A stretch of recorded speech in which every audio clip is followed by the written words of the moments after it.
ನಮಸ್ಕಾರ ಎಲ್ಲರಿಗೂ ಮತ್ತೊಂದು ಹೊಸ ನ್ಯೂ ವಿಡಿಯೋಗೆ ಎಲ್ಲರಿಗೂ ಸ್ವಾಗತ. ಇವತ್ತು ನಾವು ಹೊಸ ರೆಸಿಪಿನ ಟ್ರೈ ಮಾಡೋಣ ಅಂತ ಬಂದಿದ್ದೀವಿ. ದಟ್ ಈಸ್ ಮೆಂತ್ಯ ಸೊಪ್ಪಿನ ಮಸಾಲಾ ಚಿತ್ರಾನ್ನ. ಒಮ್ಮೆ ನೀವು ಟ್ರೈ ಮಾಡಿ, ಹೇಗಿದೆ ಅಂತ ಕಮೆಂಟ್ ಮಾಡಿ.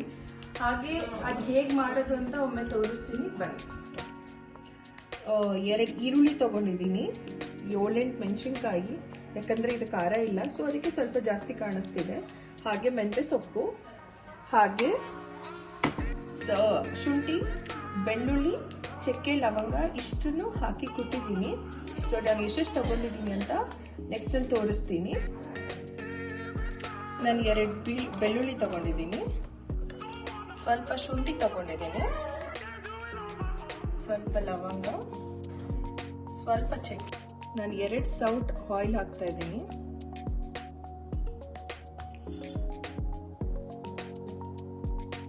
ಒಂದು ಸ್ಪೂನ್ ಸಾಸಿವೆ, 10 ಸ್ಪೂನ್ ಜೀರಿಗೆ. ಈಗ ಮೆಂತ್ಯ ಸೊಪ್ಪು ತಗೊಂಡಿದ್ವಲ್ಲ ಅದನ್ನು ಹಾಕ್ತಾ ಇದ್ದೀನಿ, ಯಾಕಂದ್ರೆ ಅದರಲ್ಲಿರೋ ಕೈನೆಸ್ ಎಲ್ಲ ಹೋಗಲಿ ಅಂತ. ಮೆಂತ್ಯ ಸೊಪ್ಪು ಫಸ್ಟಲ್ಲೇ ನಾವು ಎಣ್ಣೆಲಿ ಫ್ರೈ ಮಾಡ್ಕೊಂಡಿರ್ಬೇಕು. ಈಗ ಈರುಳ್ಳಿ ಹಾಕ್ತಾ ಇದ್ದೀನಿ.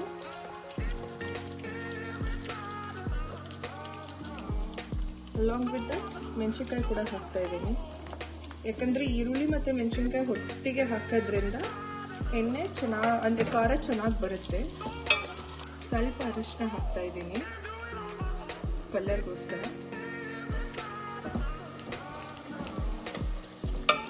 ಆಗಲೇ ನಾನು ಕ್ವಾಂಟಿಟಿ ತೋರಿಸಿದ್ದೆ, ಸೊ ಅದನ್ನು ಹಾಕ್ಕೊಳ್ತಾ ಇದ್ದೀನಿ. ನೀವು ಯಾವುದೇ ಕಾರಣಕ್ಕೂ ಮಿಕ್ಸಿ ಮಾಡೋಕ್ಕೆ ಹೋಗಬೇಡಿ, ಮಿಕ್ಸಿ ಮಾಡಿದರೆ ಅಷ್ಟು ಟೇಸ್ಟ್ ಬರಲ್ಲ. ಇದು ಯಾವಾಗ ತರಿ ಇರುತ್ತೆ ಅವಾಗಲೇ ಟೇಸ್ಟ್ ಜಾಸ್ತಿ, ಶುಂಠಿ, ಬೆಳ್ಳುಳ್ಳಿ ಮತ್ತು ಚಕ್ಕೆ, ಲವಂಗದ್ದು. ಸೊ ಇದ್ರದ್ದು ಹಸಿ ವಾಸನೆ ಹೋಗೋ ತನಕ ಚೆನ್ನಾಗಿ ಫ್ರೈ ಮಾಡ್ಕೊಳ್ಳಿ. ಸ್ವಲ್ಪ ಖಾರದ ಪುಡಿ ಹಾಕ್ತಾ ಇದ್ದೀನಿ, ಸ್ವಲ್ಪ ಟೇಸ್ಟ್ ಜಾಸ್ತಿ ಬರಲಿ, ಅಂದರೆ ಖಾರ ನಮ್ಮ ಕಡೆ ಎಲ್ಲ ಸ್ವಲ್ಪ ಖಾರ ಜಾಸ್ತಿ ತಿಂತಾರೆ, ಸೊ ಹಾಗಾಗಿ ಖಾರದ ಪುಡಿ ಹಾಕಿದ್ದೀನಿ. ಸೊ ಹಂಗೆ ಚೂರು ಧನಿಯಾ ಪುಡಿ, 1 ಸ್ಪೂನಷ್ಟು ಧನಿಯಾ ಪುಡಿ ಹಾಕ್ತಾ ಇದ್ದೀನಿ. ಇದು ಹಸಿ ವಾಸನೆ ಹೋಗೋ ತನಕ ಚೆನ್ನಾಗಿ ಫ್ರೈ ಮಾಡ್ಕೊಳ್ಳೋಣ. ಎಷ್ಟು ಮೆತ್ತಗೆ ಆಗುತ್ತೋ ಅಷ್ಟು ನಮಗೆ ಟೇಸ್ಟ್ ತುಂಬ ಚೆನ್ನಾಗಿ ಸಿಗುತ್ತೆ. ಹಸಿ ಅದನ್ನು ಬಿಡಬೇಡಿ, ತುಂಬ ಫ್ರೈ ಮಾಡ್ಕೊಳ್ಳಿ. ಬಟ್ ಇದನ್ನು ಮಾಡ್ಲಿಕ್ಕೆ ತುಂಬ ಪೇಷನ್ಸ್ ಬೇಕು. ಎಲ್ಲ ಸೆಟ್ ಮಾಡ್ಕೊಳ್ಳಿ. ಸೊ ಇವಾಗ ನಾನು ಒಗ್ಗರಣೆನೆಲ್ಲ ಅನ್ನಕ್ಕೆ ಹಾಕ್ತಾ ಇದ್ದೀನಿ, ಯಾಕಂದ್ರೆ ನಮ್ಮನೇಲಿ ಕ್ವಾಂಟಿಟಿ ಜಾಸ್ತಿ ಜನಕ್ಕೋಸ್ಕರ ಮಾಡ್ತಾ ಇರೋದು ಇದನ್ನ.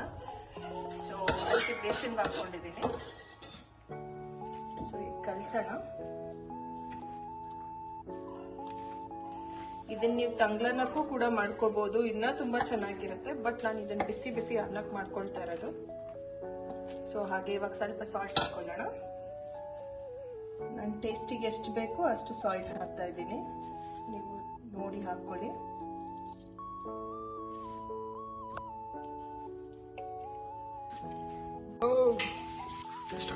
ಈಗ ಫುಲ್ ಕಲಿಸ್ಕೊಂಡಿದ್ದೀನಿ. ಇವಾಗ ಮೆಂತ್ಯ ಸೊಪ್ಪಿನ ಮಸಾಲ ಚಿತ್ರಾನ್ನ ರೆಡಿಯಾಗಿದೆ. ನೀವು ಒಮ್ಮೆ ಟ್ರೈ ಮಾಡಿ, ಹೇಗಿದೆ ಅಂತ ಕಮೆಂಟ್ ಮಾಡಿ. And thanks for watching. See you in next vlog with new recipe. Bye bye.